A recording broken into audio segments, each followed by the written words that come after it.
5 दशमी 5 शमी पूजन कर ली जाती है तो जो भी आपका द्रोही होता है वो आपसे दूर हो जाता है या आपसे स्नेह कर कर आपके करीब आ जाता है। ये शमी पूजन वृक्ष योनि के अंतिम योनि का पूजन।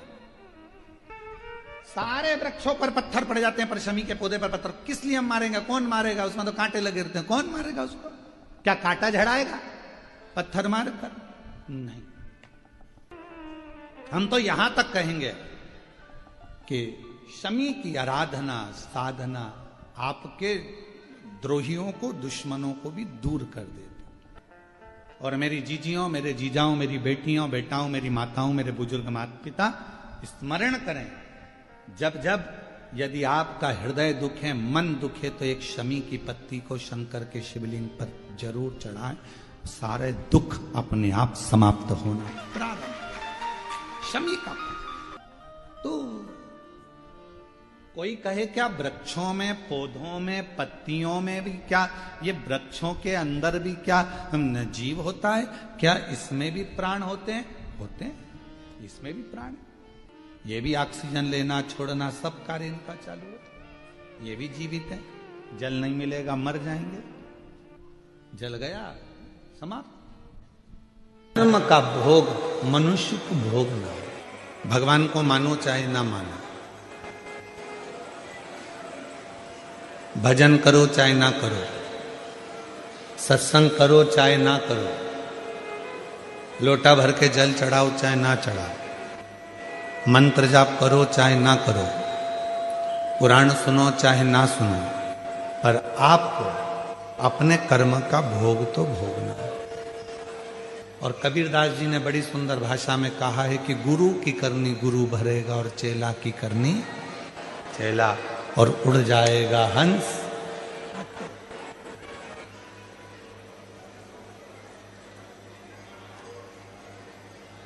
अपने कर्म को भोगना जरूर है। कर्म का भोग तो मनुष्य को स्वयं शिव महापुराण की कथा कहती है कि कर्म का भोग तो भगवान राम जी भी जब बाली को छुपकर मारे थे तो कृष्ण अवतार में उनके भी पांव में जो बाण लगा था वो छुपकर लगा था।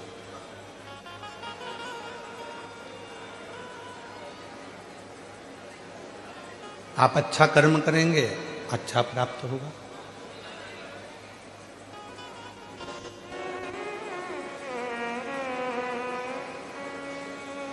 कितना विशेला है वासुकी नाग, कितना विशेला है। स्कंद पुराण में वर्णन आता है कि वासुकी नाग एक ऐसा नाग था जो नाग हर 10 मिनट के अंदर अपना थोड़ा थोड़ा विष उगला करता था। हर 10 मिनट के अंदर।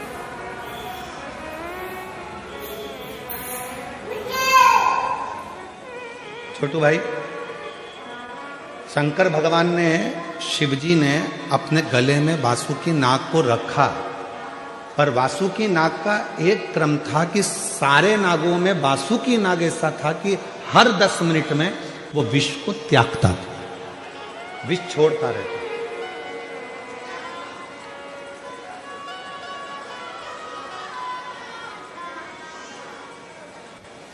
और वासुकी नाग जब विष को छोड़ता रहता था तो शिवजी से कहा, भगवान ब्रह्मा ने, ये वासुकी है, ये विष निकालता रहेगा, आप इसको गले में मत रखो। शंकर भगवान ने कहा, भले ये विष छोड़ता है पर इसको मुझे अपने करीब में रखना जरूरी है, वरना कोई भी इसको स्वीकार नहीं करेगा, तो ऐसे तो तुम नष्ट हो जाओगे। शंकर भगवान ने कहा, अच्छा करने वाले को दुनिया में किसी की सामर्थ्यता नहीं है कि कभी कोई नष्ट कर दे, उसको बर्बाद कर। किसी की सामर्थ्यता नहीं है। आप अच्छा कर्म करते चलो, आप अच्छा कार्य करते चलो, आप भूखे को भोजन, प्यासे को पानी, किसी गरीब बच्चे को शिक्षा की जरूरत है उसको शिक्षा दिलाइए, किसी को चिकित्सा की जरूरत है उसको चिकित्सा दिलाइए, किसी के बच्चों का विवाह है, नहीं है उसकी इतनी सामर्थ्यता, तो मंगल विवाह करने का प्रयास करें। कुछ अच्छा करते चलो।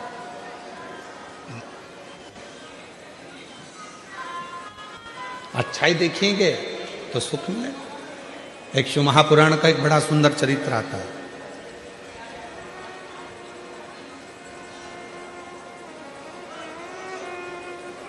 एक संत, शायद तुकाराम बाबा का ये चरित्र है। एक संत स्नान कर कर वापिस आए और उनसे ईर्ष्या रखने वाला पेड़ पर पान खाकर बैठ गए। संत निकल कर आते, संत जैसी निकल कर आती और वो पान खाने वाला व्यक्ति ऊपर से बैठकर उनके ऊपर पान थूक देते। संत वापिस जाते, स्नान करते, फिर आते, फिर उनके ऊपर कोई पान थूक देते। संत पर बार बार बार बार पान थूका गया।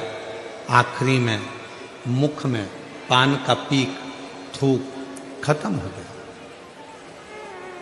वो पेड़ पे से नीचे उतरा, संत के चरणों को प्रणाम कर कर बोला कि बाबा, इतनी बार मैं आपके ऊपर थूका, इतनी बार मैंने पान का पीक आपके ऊपर थूका, आपके मुख से एक भी अपशब्द नहीं निकला।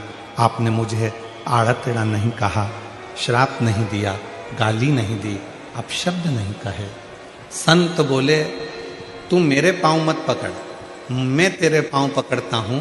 आज तेरे इस पान थूकने के चक्कर में हमेशा गंगा एक बार नहाता था, आज 108 बार मुझे गंगा नहाने का मौका मिला। आज 108 बार मैंने गंगा का स्नान करा है और ये तेरे कारण करा है, ये तेरे कारण, ये कोई दूसरा नहीं करता।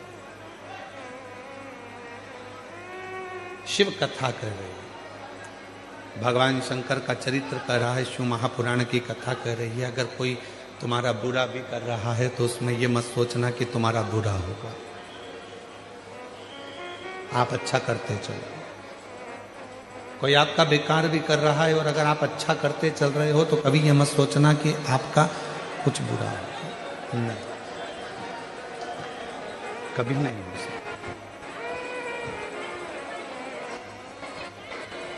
आप उसके आश्रित होकर चलो।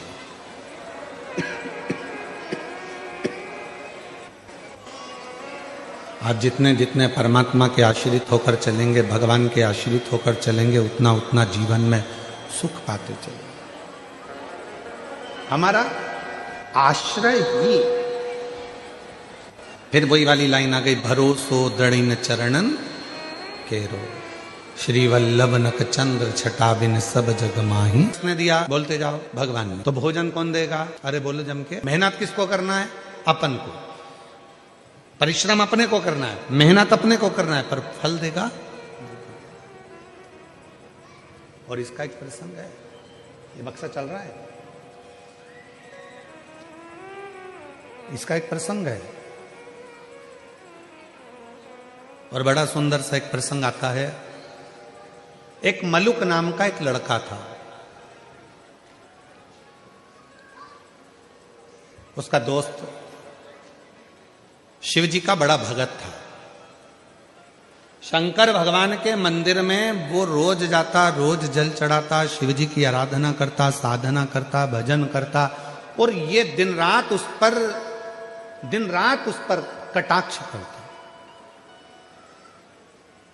दिन भर उस पर तर्क करता मलु। अब एक दिन मलुक ने अपने दोस्तों को रोक लिया, कहां जा रहा है? कि मंदिर जा रहा हूं।